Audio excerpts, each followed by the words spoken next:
Bonjour chers frères et sœurs, je vous salue vous qui aimez le Seigneur Jésus-Christ. Je voudrais aborder un sujet qui n'est pas aisé à comprendre pour beaucoup de chrétiens. Par exemple pour des jeunes catéchumènes ou même quelquefois pour des anciens chrétiens. C'est un aspect du symbole de Nicée-Constantinople qui est un socle de notre foi, tout comme le symbole des apôtres. Quand il est dit dans un des passages du symbole de Nicée-Constantinople que le Saint-Esprit procède du Père et du Fils. Le Saint-Esprit procède du Père et du Fils. Chers frères et sœurs, est-ce que vous pensez que les jeunes catéchumènes, ils comprennent ça? Ils récitent, mais est-ce qu'ils comprennent ce que ça veut dire? Oui. C'est ça le problème. Et c'est ce que je voudrais expliquer. Alors, j'ai pris mon dictionnaire, le petit Robert. Procéder vient du latin procedere, c'est-à-dire aller en avant. C'est comme ça que le petit Robert définit procéder, qui vient du latin procedere, c'est-à-dire aller en avant. Il ajoute, se dit d'un lien par lequel le Saint-Esprit est uni au Père et au Fils. Cela se dit d'un lien par lequel le Saint-Esprit est uni au Père et au Fils. Procéder aussi veut dire tenir d'eux. Tenir d'eux. Mais moi, j'ajouterais découler d'eux, émaner d'eux.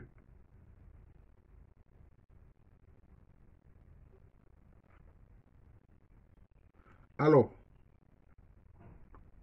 vous savez que dans la doctrine chrétienne, et cela est clair, le Père est Dieu, le Fils est Dieu, le Saint-Esprit est Dieu. J'ai fait une vidéo que je vous invite à regarder. Qu'est-ce que la Trinité Sainte? Voilà. Qu'est-ce que la Trinité Sainte? C'est l'une de mes plus vieilles vidéos. Qu'est-ce que la Trinité Sainte? Je crois que c'est la première même.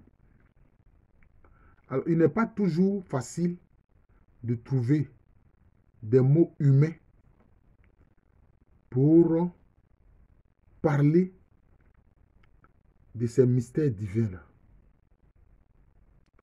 Mais quand on dit que le Saint-Esprit procède du Père et du Fils, j'ai expliqué dans la vidéo concernant la Trinité Sainte qu'on pourrait dire, puisque Jésus-Christ est la parole, on peut dire que le Père est la pensée et puis le Saint-Esprit est l'action de Dieu.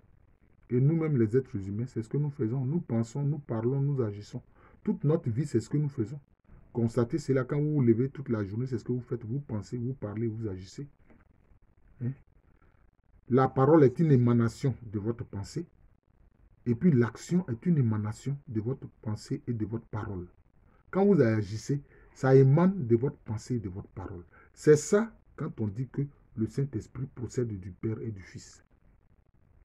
Parce que quand tu agis, ça vient d'abord de ta pensée et puis aussi ensuite de ta parole. Vous comprenez? Mais il y a eu un conflit dans l'histoire de l'Église entre l'Église d'Occident, c'est-à-dire l'Église catholique romaine, et puis les églises orthodoxes, qui sont des églises autocéphales, c'est-à-dire qui ont des patriarches qui se dirigent eux-mêmes et qui n'ont jamais voulu être sous la coupe de la papauté. Eux, ils ont pris une phrase dans les évangiles de Jésus-Christ lui-même, qui a dit, je vous enverrai l'Esprit Saint, qui procède du Père. Il s'est arrêté là. Il a dit qu'il procède du Père. Vous comprenez? Mais, moi, comment j'explique cela? Si Jésus a dit que le Saint-Esprit procède du Père qu'il va envoyer, mais cela veut dire quoi? Cela veut dire que vous pouvez penser et agir sans parler. Est-ce que vous comprenez? Si vous pensez, vous avez pensé, puis vous agissez sans avoir parlé, c'est comme si on dit directement que le Saint-Esprit procède du Père. Mais si vous avez pensé que vous avez parlé avant d'agir, alors on dit que le Saint-Esprit procède de votre pensée. Enfin, votre action procède de votre pensée et de votre parole.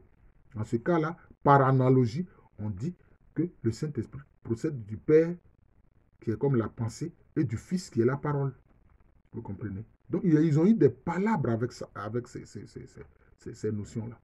Alors que les deux sont valables. Les deux sont tout à fait valables. Mais vous savez, les hommes, sur des petits points, ils se font la guerre. Parce qu'en fait, ce sont des enjeux de pouvoir. C'était simplement des enjeux de pouvoir. Et ils se sont maudits même mutuellement. L'envoyé du pape a maudit les patriarches aussi ont maudit aussi l'envoyé du pape, etc. Et la papauté. C'est malheureux, mais c'est ça. Ça vient des hommes, ça ne vient pas de Dieu. Voilà. Donc, pour moi, je dis par analogie. Procéder, donc, c'est tenir d'eux. Voilà. C'est tenir d'eux. C'est découler d'eux. C'est émaner d'eux. C'est émaner d'eux. Oui. C'est ça que j'explique. Même la parole procède de la pensée. Donc, on peut dire que même le Fils, il procède du Père. Oui. Si Jésus-Christ est la parole et que le Père est la pensée, il procède. La parole procède toujours de la pensée. Maintenant, l'agir, c'est-à-dire l'action, procède de la pensée et de la parole. Mais l'action, l'agir peut procéder directement de la pensée sans qu'on ait à parler. Jésus-Christ a dit, je vous enverrai l'Esprit qui procède du Père. Voilà. L'Esprit de vérité qui procède du Père. Voilà. Mais la révélation, on sait que l'Esprit procède du Père aussi et du Fils, qui est la parole, puisque le Saint-Esprit s'élargit de Dieu.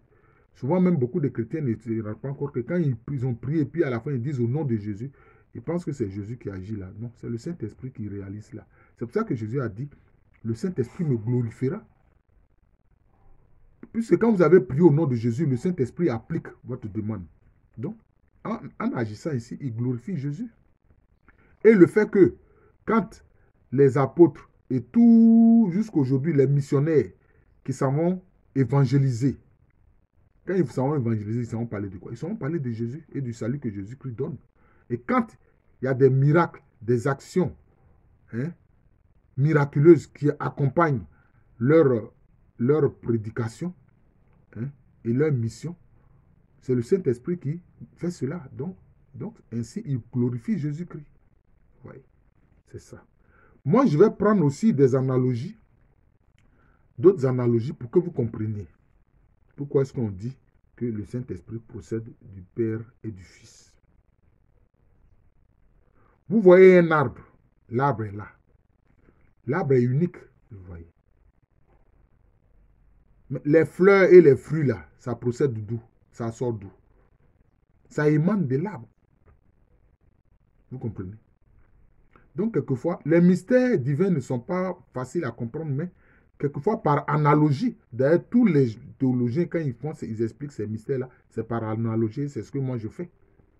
Sans aucune vanité, comme je le dis souvent, je suis un théologien sans diplôme de théologie parce que j'ai lu toutes sortes de littérature sur les questions théologiques. Vous voyez? Bien que je n'ai pas eu le temps de faire une thèse sur la question. C'était sur l'histoire que j'ai fait des thèses. Voilà. Mais les fleurs et les fruits procèdent de l'arbre. Ça procède de l'arbre. Est-ce que si vous voyez les oranges, vous allez dire que les oranges n'ont rien à voir avec l'oranger? Si. Ça émane de l'oranger. Si vous voyez des mangues, vous allez dire que ces mangues n'ont rien à voir avec le manguier? Non, vous ne pouvez pas dire ça. Mais ça émane du manguier. Les mangues émanent du manguier. Donc, on peut prendre un arbre pour expliquer un arbre et ses fruits, ou bien un arbre et ses fleurs et ses fruits, pour expliquer le fait qu'on dise que le Saint-Esprit procède du Père, ou alors il procède du Père et du Fils. Les deux sont valables. Je vous ai expliqué cela. Ouais. Voilà. Comme vous le voyez, Les fruits procèdent de l'arbre. Les fruits procèdent de l'arbre. Oui, les fruits procèdent de l'arbre. Les fruits procèdent. C'est ça qu'on dit parle quoi? Des fruits du Saint-Esprit. Les fruits du Saint-Esprit. On ne parle pas des fruits de la parole. Jésus est la parole. Mais les fruits procèdent du Saint-Esprit. Mais quand ça procède du Saint-Esprit, on dit les fruits, pardon, les fruits du Saint-Esprit. Mais les fruits du Saint-Esprit procèdent du Père et du Fils. Les fruits du Saint-Esprit, c'est quoi? Douceur, patience, maîtrise de soi, joie, bonté, etc. Mais ça procède du quoi? Ça procède du Père et du Fils. Mais ce sont les fruits du Saint-Esprit. Voilà. Donc, les fruits procèdent de l'arbre. Donc, le petit robot aussi définit le fait de procéder par être une expression de. Voyez? Donc, le Saint-Esprit est une expression du Père et du Fils. C'est pour ça que Jésus-Christ, quand il est ressuscité, il a dit quoi? Il a dit que je vous enverrai le Paraclet. Hein? Un autre défenseur. Il dit un autre défenseur. C'est que lui-même, il était un défenseur. Et puis maintenant, il fait venir un autre défenseur qui est le Saint-Esprit. Un autre défenseur qui est le Saint-Esprit. Vous voyez. Donc, c'est une expression de. Voilà. Donc, on peut dire que le Saint-Esprit est une expression du Père et du Fils. Voilà. C'est comme on définit ici. Procéder de, c'est être une expression de quelqu'un. Donc, le Saint-Esprit est une expression du Père et du Fils. Voilà. Je pense que l'exemple que j'ai pris pour ceux qui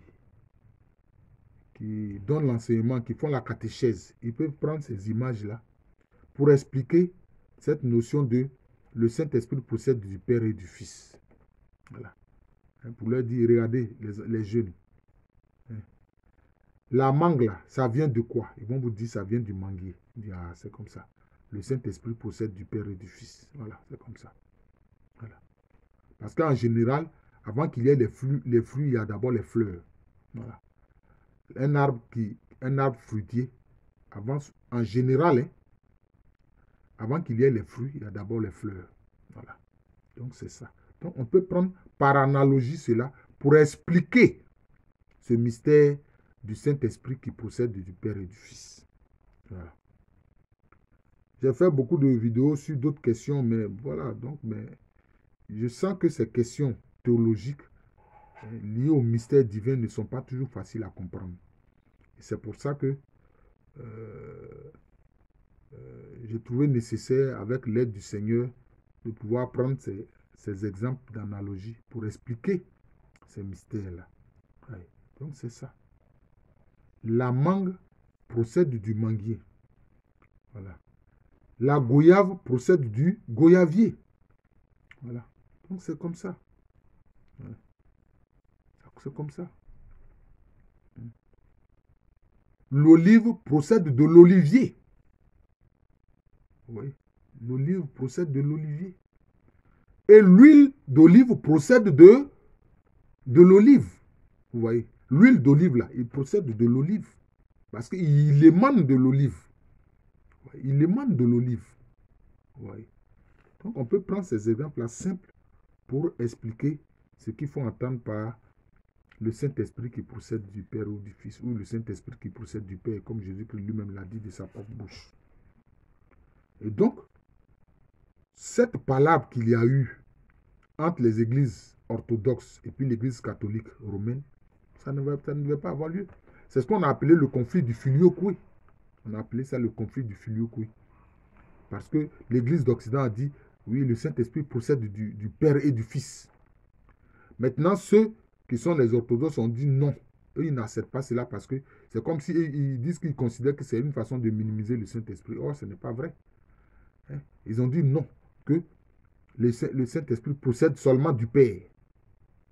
Or, en réalité, il n'y avait même pas lieu de faire palabre sur la question du filioque. Vous voyez? Moi, j'explique ça simplement par cette analogie en disant quoi? Si Jésus-Christ est la parole, c'est qu'on peut dire que le Père est la pensée. Vous voyez? Et que le Saint-Esprit est l'action. Parce que c'est le Saint-Esprit qui met en œuvre la volonté de Dieu qui met en œuvre la volonté du Père et qui met en œuvre la parole de Jésus-Christ. Est-ce que vous comprenez? Donc, vous-même, votre personne, vous pensez, vous parlez et puis vous agissez. Vous voyez? Donc, le Saint-Esprit, c'est l'agir de Dieu. Vous voyez? Votre action, ça procède de votre pensée et de votre parole. Mais quelqu'un peut agir directement sans parler. Mais quand il agit là, ça vient de quoi? Ça vient de sa pensée. Vous voyez? Ça vient de sa pensée. Donc, les deux notions étaient vraies. Les deux notions étaient vraies. Et pourtant, les gens se sont fait des palabres pour ça. Se sont fait des palabres pour ça. Et les chrétiens d'Occident, ceux qui sont allés faire les croisades, n'étaient que des criminels. Jésus n'envoie personne tuer des gens pour évangéliser des gens. Mais les chrétiens d'Occident, ils ont fait n'importe quoi. Il faut qu'on se dise la vérité. Vous partez tuer des gens, vous dites que non, vous partez libérer les lieux saints. Depuis quand Jésus vous envoie tuer des gens?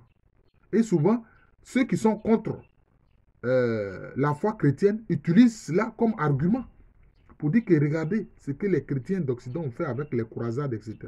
Mais est-ce que les chrétiens d'Éthiopie, ils ont fait des croisades? Non. Est-ce que les chrétiens maronites, ils ont fait des croisades? Non.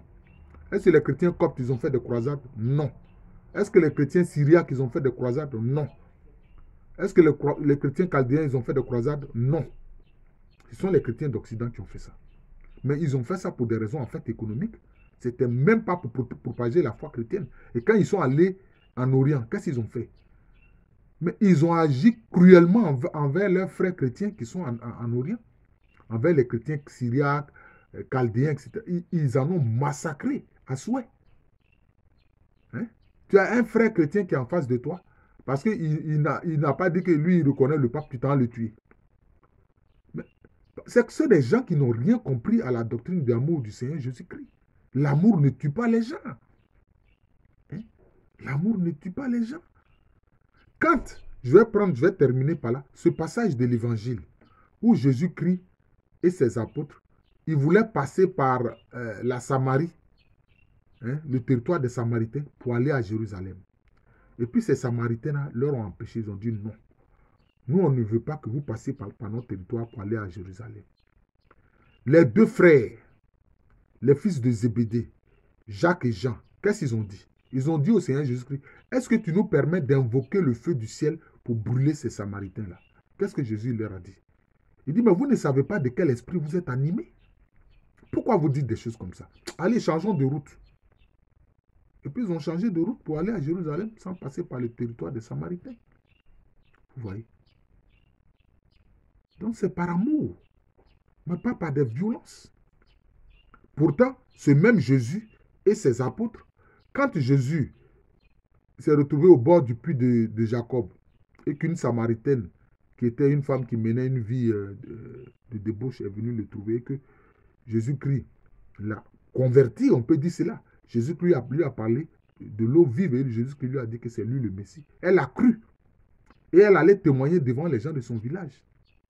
Et ces Samaritains l'ont cru. Ils ont dit non, ce n'est pas par rapport à ce que notre soeur nous a dit, mais toi-même, Jésus, on t'a entendu et nous reconnaissons que tu es le Messie, que tu es vraiment celui qui est envoyé par Dieu. Vous voyez? Et ils se sont convertis. Et ils ont invité Jésus à passer des jours, des jours chez eux. Jésus a fait 3 jours dans ce village des Samaritains. Hein? Vous voyez? Mais si les frères Jacques et Jean avaient invoqué le ciel pour brûler les Samaritains, est-ce qu'ils seraient encore les bienvenus? Non. Mais c'est ce que les chrétiens d'Occident n'ont pas compris. D'ailleurs, beaucoup d'entre eux n'ont jamais été de bons chrétiens. Il faut qu'on se dise la vérité. Moi, je suis chrétien catholique romain. Mais je ne confonds pas la doctrine du Christ et puis les agissements des hommes. Je ne confonds pas les deux. Les chrétiens d'Occident, pour la plupart, ils ont agi criminellement.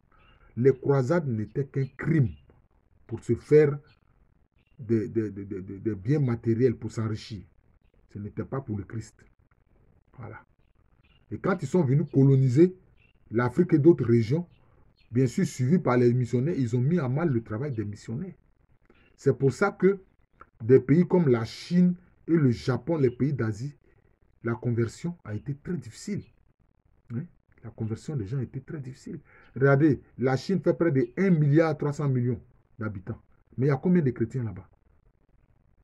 Il y a combien de chrétiens? Peut-être il y a à peine 1 million de chrétiens.